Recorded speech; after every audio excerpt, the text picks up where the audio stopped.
harus terkabul. Ya, amin.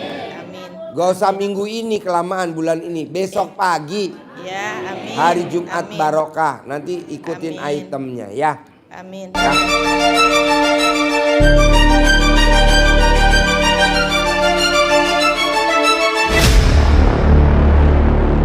Amin. Ya, kita dengerin dari Pak Kiai. Tepuk tangan dulu dong buat Pak Kiai. Tuh. Bismillahirrahmanirrahim. Habis pulang dari Mekah, badan semakin gembul. Banyaklah bersedekah akan besok hajatnya terkabul. Tepuk tangan dong. Bangun pagi sarapan roti. Ada yang tersisa menyangkut di gigi. Biarlah netizen menghujat Pak Haji Dwi, tapi RDAY tetap di hati. Assalamualaikum warahmatullahi wabarakatuh. Jadi mendengar testimoni luar biasa dari saudara kita suami istri ini, tahu nggak Ibu intinya apa? Sedekah itu bisa memutuskan musibah. Apapun permasalahan kita di muka bumi ini hanya bisa diselesaikan dengan sholat dan bersedekah. Ada 3 hal yang harus kita lakukan, ya. Tepuk tangan dong. Ada 3 hal. Jadi kemarin saya baru pulang dari Solo, terus ke Jogja juga ketemu Mas Ferry. Kami ada ketemu guru kami di sana. Perintah beliau 3. Apapun permasalahan hidup antum sekarang dengan keadaan yang saat ini 3 dilakukan. Pertama, perbanyak istighfar, Bu. Ya, karena kita yang menjadi penghalang hajat kita tidak terkabulkan itu ada dosa dalam diri kita. Yang kedua, perbanyak sholawat. Yang ketiga, perbanyaklah bersedekah. Dan ucapkan hal-hal baik. Kenapa? Apa yang kita ucapkan itu adalah doa. Apa yang kita sampaikan itu adalah doa. 90% otak ini akan mencerna dan itulah yang terjadi dengan hidup kita. Pada tahun 2008 Bu, di Amerika itu diuji coba air. Jadi air itu Pak diucapkan hal-hal positif. Setelah diucapkan hal positif, dimasukkan ke dalam gelas kecil pakai mikroskop. Tahu bentuk air itu seperti kembang, bunga, kupu. Bagus bentuknya. Yang kedua, diuji coba air itu diucapkan hal-hal tidak baik. Hal-hal kotor diucapkan. Sekali diuji coba bentuk air itu mirip sekali seperti orang menggambarkan iblis ada tanduk. Dan air itu pecah. Intinya apa Bapak dan Ibu? Di dalam tubuh kita 90% cairan. Di saat kita mengucapkan hal baik, di dalam diri kita pun akan baik. Karena kenapa? Allah pernah mengatakan, aku itu lebih dekat daripada urat kematianmu. Apa itu? Di dalam jantung itu ada kolbu Pak. Di saat kita berucap, Allah menurunkan hadis qudsi. Apa kata Allah? Aku seperti apa yang kalian prasangkakan. Pak Haji selalu mengatakan, pantesin diri Bapak dan Ibu. Kenapa? Bukan Allah tidak ingin mengabulkan doa dan hajat kita, tapi karena kita sibuk mengejar apa yang belum kita dapat, tapi lupa mensyukuri bahwa yang Allah titipkan hari ini lebih indah daripada itu semua. Bu, ya dengar dari saudara kita tadi, anak itu lebih besar daripada harta yang kita kejar sekarang. Bapak dan Ibu pulang ke rumah, lihat anaknya sehat, istrinya sehat, suaminya sehat, otak masih sehat, badan masih sehat. Sampai hari ini pernah nggak itu disyukurin? Bapak dan Ibu, Allah pernah menciptakan manusia yang dari lahir sampai meninggal dunia tidak pernah susah. Siapa beliau? Nabi Sulaiman alaihissalam. Lahir sebagai anak raja kaya raya tajir melintir. Setelah dewasa diangkat menjadi nabi dan diberikan istri dari sorga. Wafat pun masuk sorga. Dan Bapak Ibu tahu apa doa Nabi Sulaiman? Ya Allah ya Rabb, terus ajari aku agar terus menjadi hambamu yang bersyukur atas nikmat yang kau berikan hari ini, esok hari dan seterusnya. Ternyata kenapa Bapak Ibu? Hajat kita tidak terkabul dan lemot pada hari karena kurangnya kita bersyukur. Pak Haji memaksakan kita, Pak, untuk membaca Al-Quran, membaca mushafnya Allah tadi, karena pertama kali disab oleh Allah itu mata. Pertanggungjawabannya berat Pak. Sekarang Pak, saya punya anak hafiz Quran, umur 17 tahun, tidak punya mata, hari ini hafal 5 juz. Iya, kemana kita yang punya mata sampai hari ini? Baru sekarang memulai. Nah, yang jadi pertanyaan, kenapa Allah hadirkan kita ke HDI pada hari ini? Itulah pertanda Allah ingin kita masuk dalam surga dalam keadaan yang terbaik. Cuman itu Pak. Jangan sibuk mengejar bayangan, capek Bu. Ya. Kejarlah titik cahayanya. Karena kenapa? Rezeki hadir dalam hidup kita hanya 2 cara.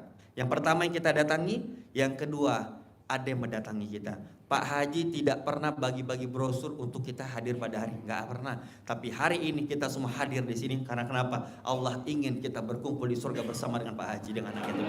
Nggak ada yang lain. Jangan sibuk mengejar dunia, Pak. Rezeki itu sudah pasti, Bu. Pak, sudah pasti. Yang belum pasti surganya. Coba kejar itu. Hinanya kita di ruangan ini hanya memikirkan hidup yang baik di dunia. Pengen punya motor yang terbaik, pengen punya mobil yang terbaik, pengen punya pasangan hidup yang terbaik, tapi lupa bagaimana cara mati yang baik. Yang kita makan busuk, yang kita pakai lapuk, nggak ada. Yang namanya hutang besok pagi pasti selesai. Yang namanya masalah besok pagi pasti tuntas. Yang jadi masalah kita tidak datang kepada Allah Subhanahu wa taala. Bersyukur kita di ruangan ini Allah berikan anugerah, tapi kita semakin dekat kepada Allah, itu berkah, Pak Bu. Daripada Allah kasih kita harta berkah, daripada Allah memberikan kita harta tapi kita semakin jauh, hati-hati, itu istidrot, Pak. Allah tidak pernah menjanjikan hidup kita selalu mudah, tapi Allah berjanji 2 kali dalam Al-Quran, setiap kesulitan akan ada kemudahan. Setiap kesulitan pasti ada kemudahan. Bu, Pak, semua yang terjadi dalam hidup kita itu sudah Allah takdirkan. Maka dari itu, kalau ingin hutangnya tuntas, kalau ingin masalahnya selesai, satu, terima takdir Allah. Hutang yang terjadi, Allah sengaja ngebuat kita putus asa agar kita datang ke RDI dan jumpa dengan Pak Haji.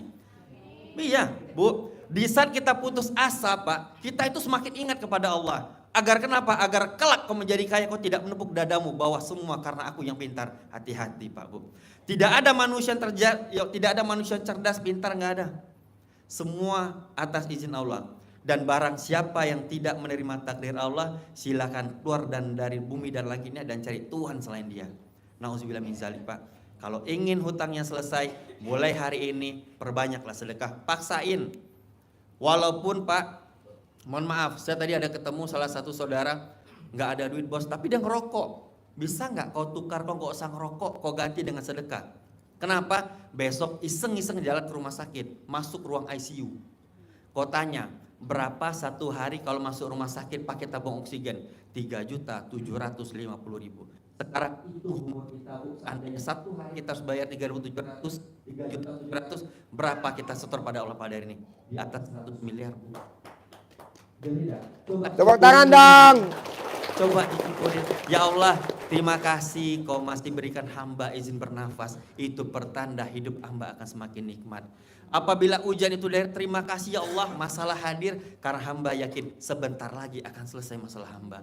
Ucapkan yang positif, Pak Bu. Ucapkan yang positif. Ingat, di langit banyak saudara kita telah mendahului kita ingin turun ke bumi hanya untuk satu hal. Apa itu? Bersedekah. Jangan tinggalkan sedekah subuh, Bu. Jangan pernah bolong sedekah subuh. Saya pernah ada salah satu sahabat sudah almarhum sekali Jaber. Kebetulan menjadi sahabat kita yang luar biasa. Beliau menikah, Bu, 8 tahun tidak Allah karuniai anak. Istrinya divonis tidak bisa punya anak. Seperti Mbak tadi sering pendarahan, karena divonis tidak bisa punya anak. Beliau cukup yakin dengan Allah. Karena kenapa? Nabi Musa tidak pernah tahu laut akan terbelah menjadi 2. Tapi Nabi Musa hanya yakin dan percaya Allah pasti tolong dia. Begitu pula hidup kita pada hari ini. Kita tidak perlu tahu hutang kita selesai dari mana. Cukup yakin besok pagi Allah selesaikan. Cukup selesai. Paksain besok sedekah subuh. Dasarnya sedekah subuh. Tapi ngucap punya almarhum Salih Jaber. Dia sedekah subuh ngomong sama Allah. Sedekah subuh beliau itu rutin minimal 100.000. Saya ingat banget. Terus apa yang tuh ngucapin saya? Ngomong aja Bang katanya, ya Allah berikan hamba anak yang sebanyak-banyaknya dia penghafal Quran setiap hari.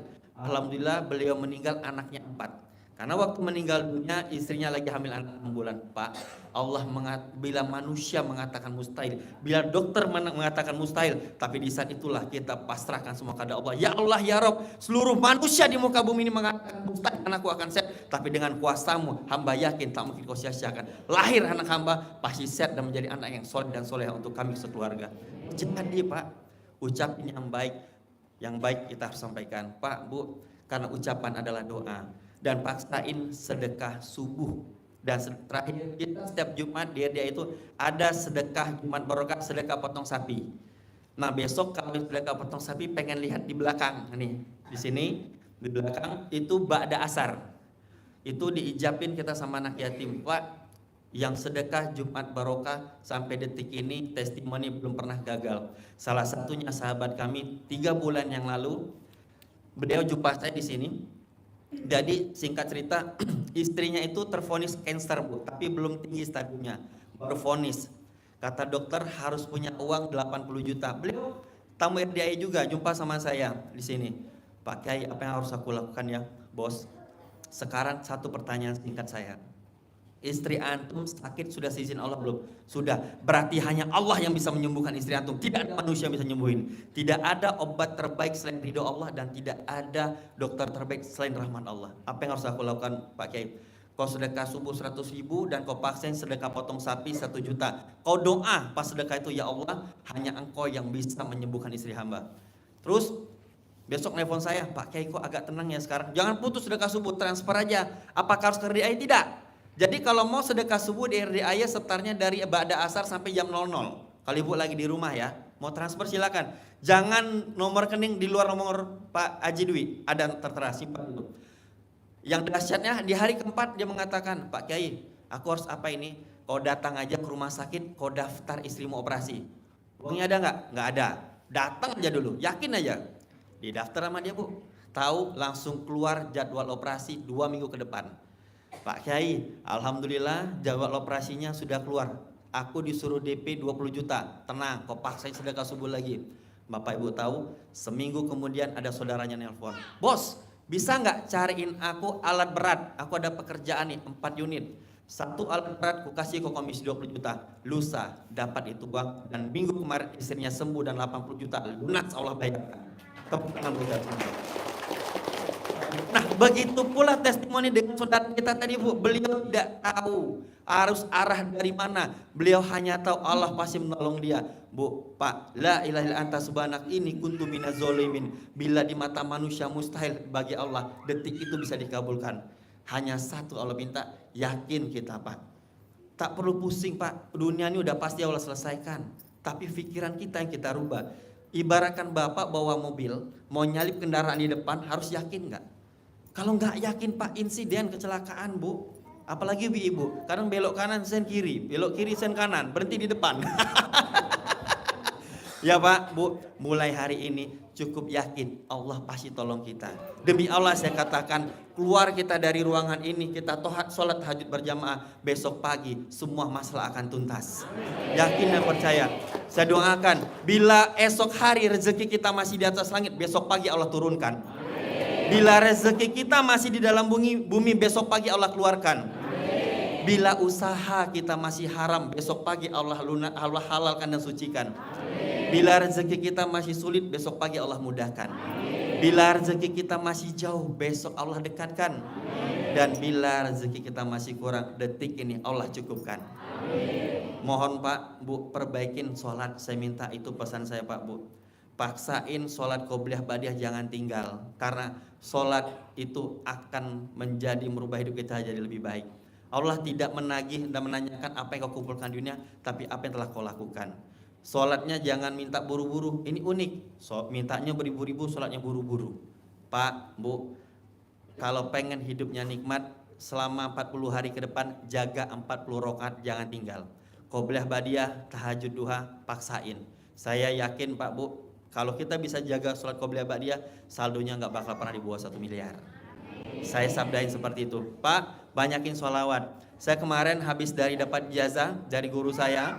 Mungkin pernah dengar yang punya pondok pesantren Sunan Derajat, Kiai Haji Abdul Ghafur.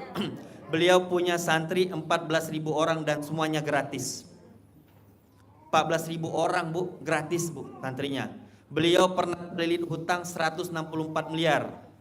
Lunas dalam waktu 2 tahun. Apa yang beliau lakukan? Setelah sholat fardu baca sholawat nariyah.